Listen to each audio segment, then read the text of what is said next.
પોસ્ટોની માંગણી કરતા હતા એટલે આ સુપ્રીમની અંદરથી નવું નાટક આવ્યું કે આ માંગણીઓ કરે ને આંદોલન કરે અને 2-5 વર્ષ નીકળી જાય એટલે જૂના પ્રશ્ન ભૂલાઈ જાય. આપણે 17 સુધી ક્લાસ 1 ક્લાસ 2 ની અત્યારે અનેક ક્લાસ 2 ને ક્લાસ 1 મારા પ્રાથમિક શિક્ષકો છે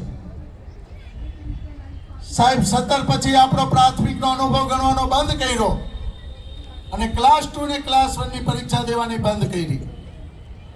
સેલ્ફ ફાઇનાન્સનો શિક્ષક છે એનું પરીક્ષા દેવા માટે માન્ય, એની પાસે ભાઈ કયો ગ્રેડ છે કે એ માન્ય ને મારો પ્રાથમિક શિક્ષક માન્ય નહીં?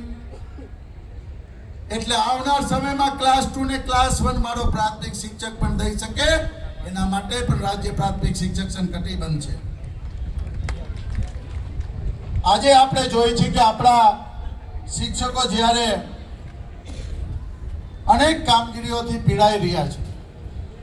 અમે આવનાર સરકાર સાથે ટૂંક સમયમાં જ અમારી જ્યારે મીટિંગ થવાની છે અને એની અંદર તમામ પ્રશ્નોની ચર્ચા કરવાના છે. આજે જ્યારે આપણે ટેટ માટે અહીંયા આવડી મોટી સંખ્યામાં ભેગા થયા છે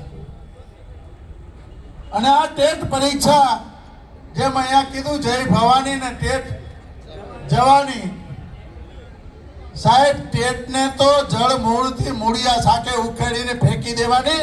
આ રાજ્ય પ્રાથમિક શિક્ષક સંઘના શિક્ષકો એક જ ખાલી દિલ્હી ઉપર આવી જાય ને તો કોઈ રાજ્યના તાકાત નથી, કોઈ રાજ્યની જરૂર પણ નહીં પડે. અહીંયા જે બહેનોએ કીધું કે રણચંડી થઈને બહેનો મેદાનમાં આવશે ને તેથી ખબર પડશે કે રાજ્યના શિક્ષકોની શું તાકાત છે. અત્યારે તો આ ખાલી ટેલર છે. મેં એ વખતે કીધું હતું 2005 પહેલા આપણા